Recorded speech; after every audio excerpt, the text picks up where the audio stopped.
Hello and welcome to Plattwoods Church. My name is Evie Martin. I'm the lead pastor here. It is good to be in worship together with you today. Before we get started, I want to share a really special celebration. If you've been with us since Christmas, you know that on Christmas Eve we took up our close-to-home Christmas Eve offering.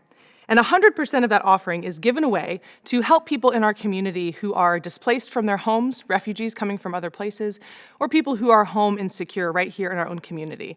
And I just wanted to share that offering total, a reflection of your generosity here in this community.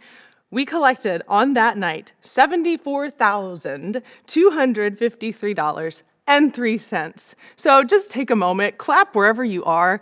This is a wonderful celebration of the impact that Plattwoods Church can have in our neighborhoods, in our communities in 2022. So thank you for your generosity.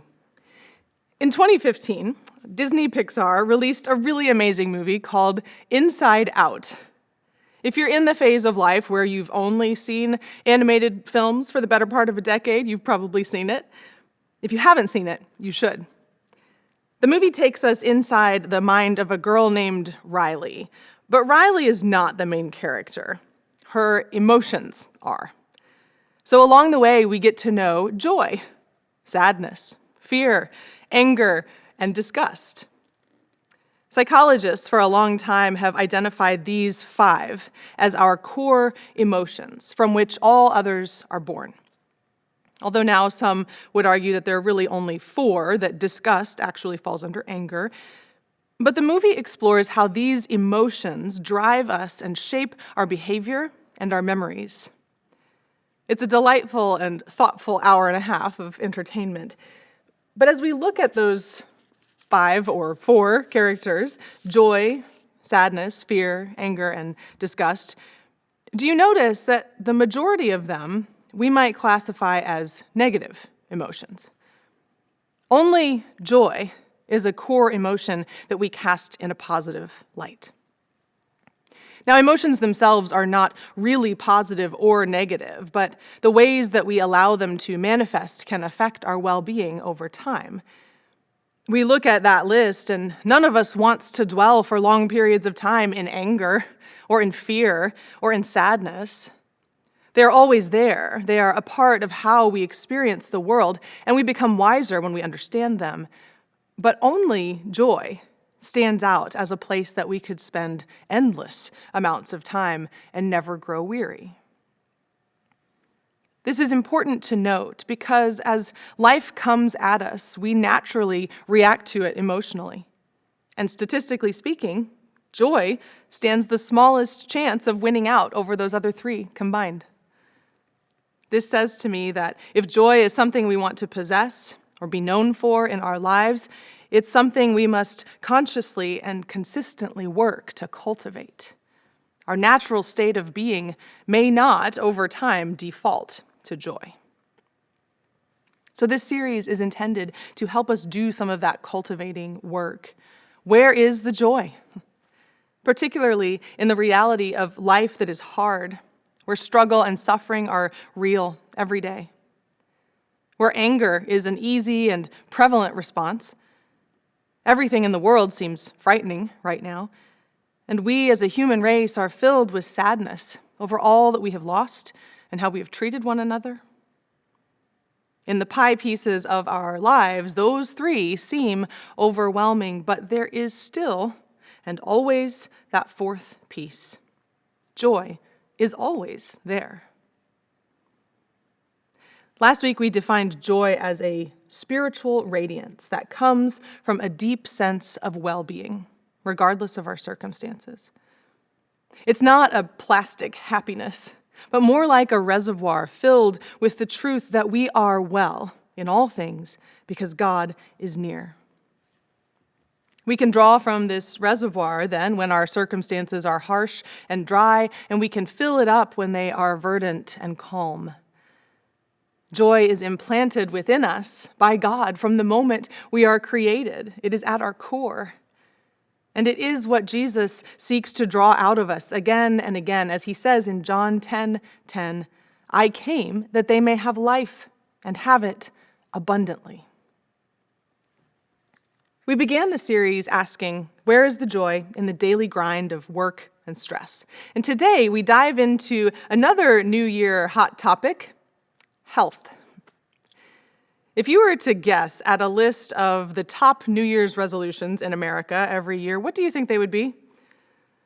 If you guessed something like exercise more, eat healthier, lose weight, you'd be absolutely right. These notions of physical health top the charts year after year after year, and capitalism does not miss this opportunity. Gyms offer fantastic membership deals. Facebook ads flood our scrolling with healthy recipes, abs in 30-day workouts, dry January plans, Whole30 plans. Friends band together to exercise and hold each other accountable. Exercise equipment goes on sale. Everything around us in the world as the calendar turns over point toward a vision of health and fitness and wellness. And at the same time, we're all resolving to do better in our physical health. Our mental health can be working against us. In the Northern Hemisphere, this is the time of year when seasonal affective disorder kicks into high gear. Sadness naturally takes the lead in human emotions as days are still short. We're confined more indoors, and we come down from what may have been an emotional high over the Christmas holidays.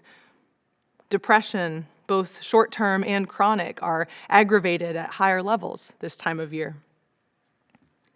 Questions of health, physical and mental, are all around us in January, arguably more than any other time of the year. There's a certain irony here in asking the question of where is the joy in health? Because from the surface, it would seem that we are seeking joy by pursuing health.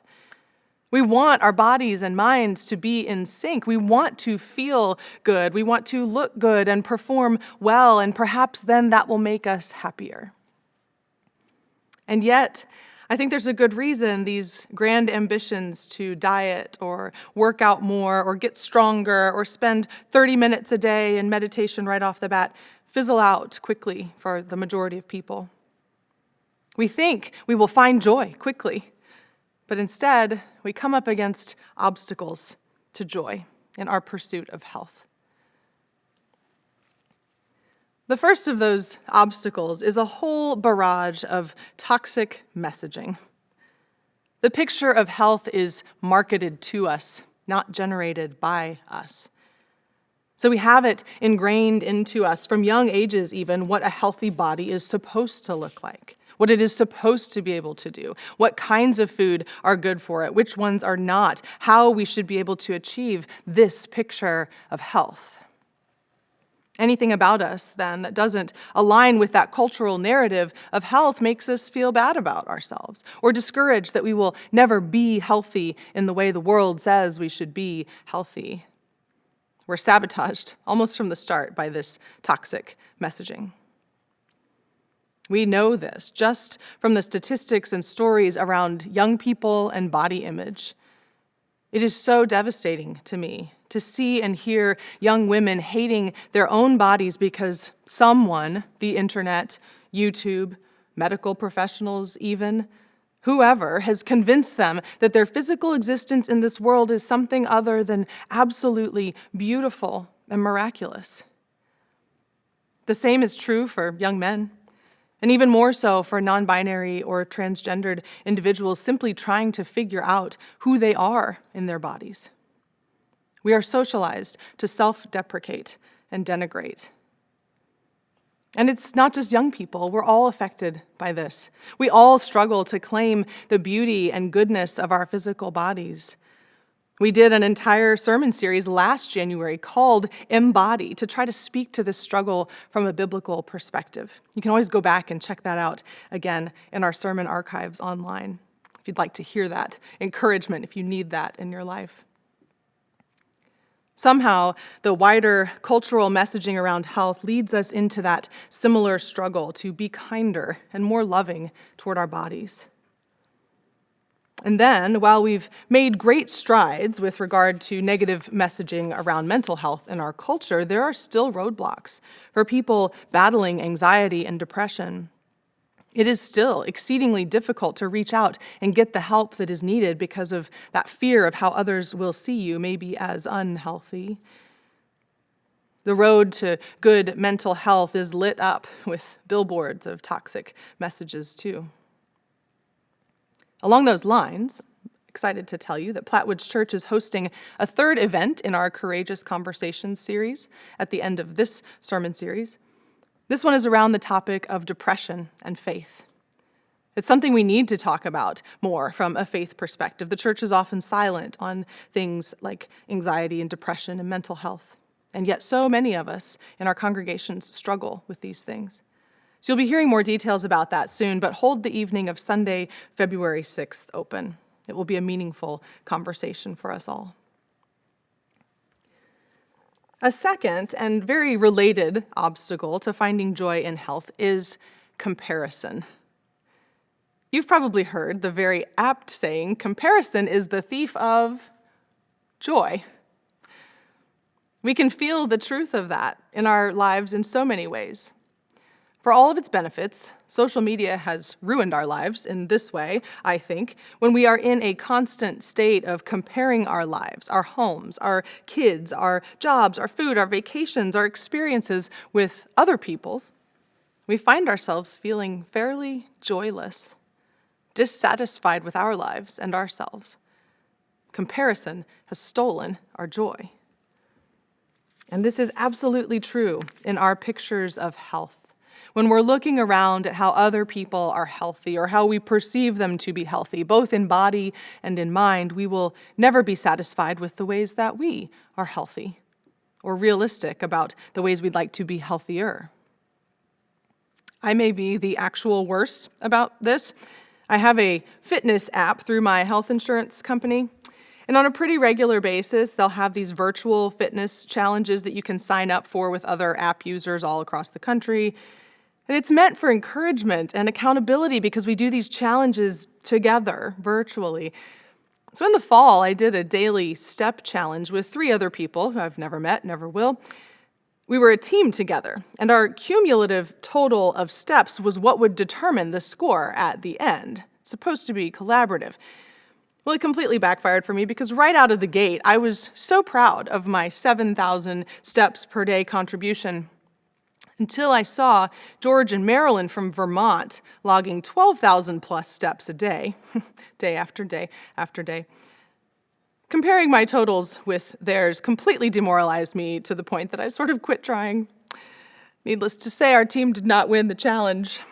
George and Marilyn from Vermont will avoid me like the plague on the app now, I'm sure.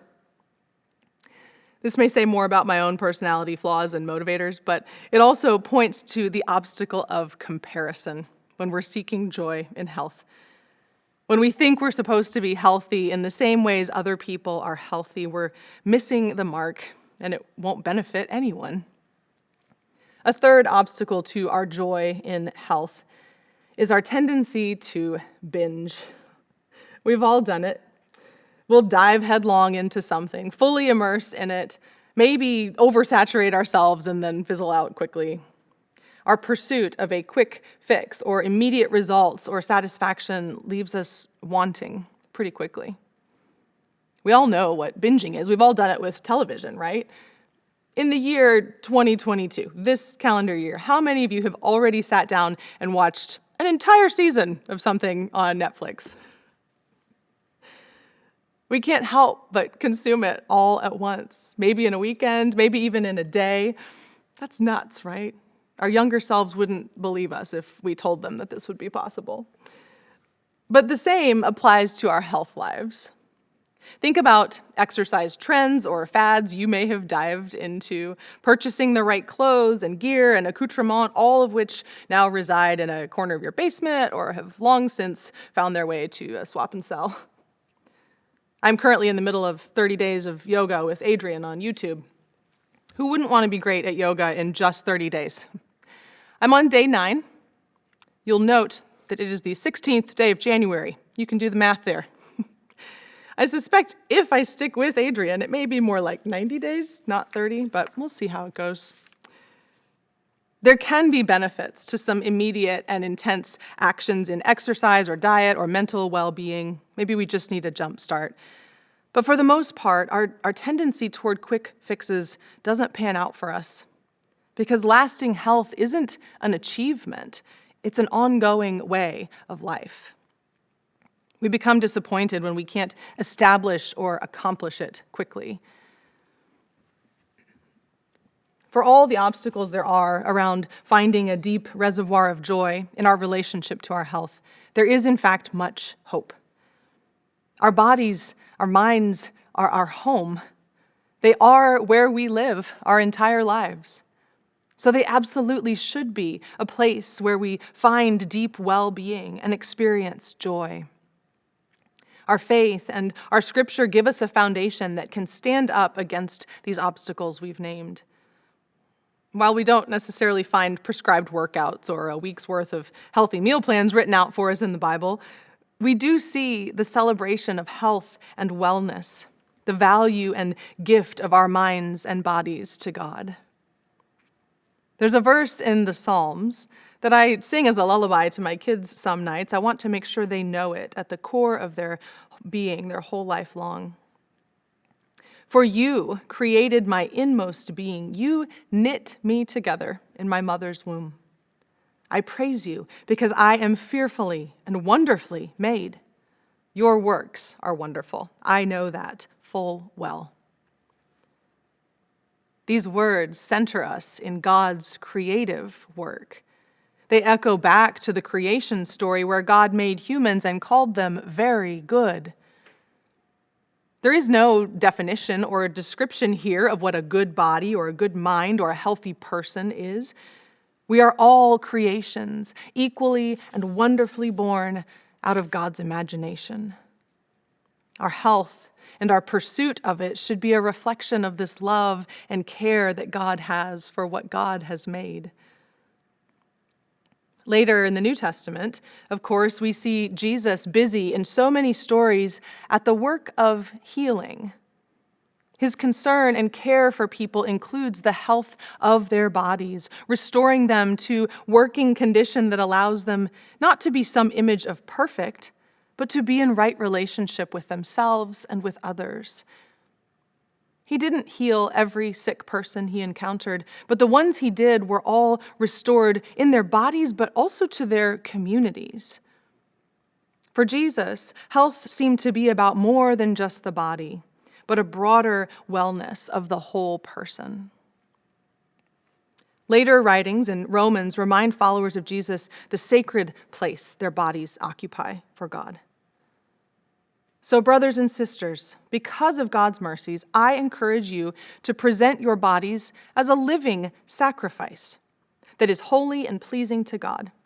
Don't be conformed to the patterns of this world, but be transformed by the renewing of your minds so that you can figure out what God's will is, what is good and pleasing and mature. This is Paul writing to the early church in Rome, so keep in mind there are all kinds of sacrifices happening all the time at all these various temples of the Roman gods. People living in Rome are surrounded by a culture of sacrifice, mostly animals, but probably some human as well. And into that context, Paul is telling these early Christians to think of their bodies as sacrifices that keep on living. That it's not what the bodies look like, whether they're perfect or not, or how well they function that matters. It's what they do, how they live, that is pleasing to God. He goes on to tell them not to think like the world thinks about these things. It's as if he's saying, God isn't interested in dead things laid out on an altar. Rather, God is interested in how your body, your whole self, is an offering that is active in the world, serving others, loving others, caring for others, dismantling injustice, and seeking God's will. Whatever it takes for your body to do that, maybe that's our new measure of health. I think these biblical perspectives set us on a path to overcome the obstacles to joy that we've named when it comes to our health. For every obstacle, there's an option to act or think differently which begins to fill that reservoir of joy, even in our health. For the obstacle of toxic messaging, we have the opportunity to define our own health. Rather than taking our cues from media and advertisers about a kind of health that seems unattainable for everyone, we look to the biblical idea of wholeness. Instead of worrying about what our bodies look like, can we ask instead what we want our bodies to be able to do in service to God and others? And what would we need to do to get to that state of physical and mental health? Exercise and good eating, for some perhaps. Rest and cultivating a compassion for others, yes, probably for all of us. Attention to our passions and God's nudges in our lives. All of these things together bring us closer to the wholeness God desires for us to live our abundant and joyful lives. If wholeness becomes our standard, it will change with us, with age and ability. Sometimes we feel our bodies and minds fail us. Chronic pain, disease, age. But we can still be whole at every point along our journey.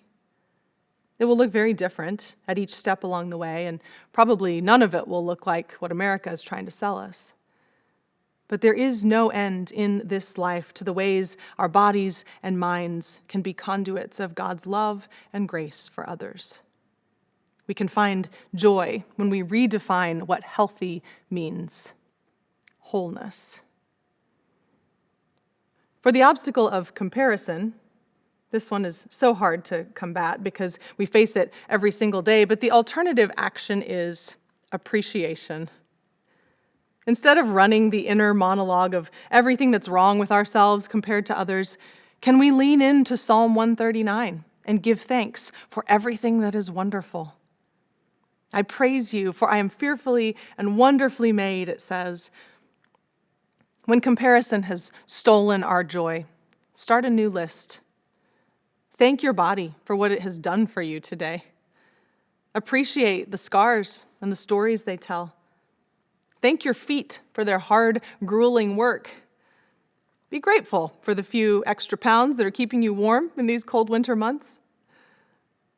For every memory you've lost, give thanks for the ones you still have and the loved ones around you who hold them all safe. Even in the midst of disappointment with your own body and times of illness and pain, maybe all you can find to appreciate is the breath that fills your lungs. That's enough. Start there. When you are belittling yourself, stop. Find a mirror, look into it, and appreciate what you see. For you are God's unique creation. You exist as you are because of the divine imagination. Don't let anyone steal that wonder from you. And finally, when we face the obstacle of the binge mentality, we can counter it with practice. Practice sure isn't always fun, but it's the kind of action that breaks us out of old patterns and truly shapes us for something new. We have the capacity to retrain both our bodies and our minds, but it doesn't happen quickly. It happens a little bit at a time through practice. If we think back to the image of the reservoir that we have used to describe joy, we can tease out this metaphor a bit. A quick flash flood over dry topsoil usually doesn't make it down through the ground into the reservoir. It might be a lot of water in a short amount of time, but it doesn't find its way deep into the ground. A slow and steady drip, on the other hand, over time and with consistency, will soak into the dirt and seep down, making its way into the reservoir for a time when more water is needed. Practice, when it comes to our health, is what will fill the reservoir. Find the slow, steady drip. Maybe it's a form of exercise that is realistic for you, on a schedule you can actually maintain. And maybe you even enjoy it rather than dread it. Maybe it's not cutting out foods that you love that are unhealthy, but cutting back in a careful and regular way because you feel better, more whole overall when you do. Scientists have learned that just like we can retrain our bodies through exercise and practice, we can also retrain our minds to respond with different emotions. In situations that demand an emotional reaction, our brains will often revert to the ones we have felt most recently or most frequently. So by practicing feelings of gratitude or happiness or wonder, we actually train our minds to revert to those more readily in times when we might have otherwise felt sad or angry or lonely. This concept makes me think of a scripture in Philippians where Paul encourages people how to begin renewing their minds. From now on, brothers and sisters, he says, if anything is excellent and if anything is admirable, focus your thoughts on these things. All that is true, all that is holy, all that is just, and all that is pure, all that is lovely, and all that is worthy of praise. Where does your mind spend its time?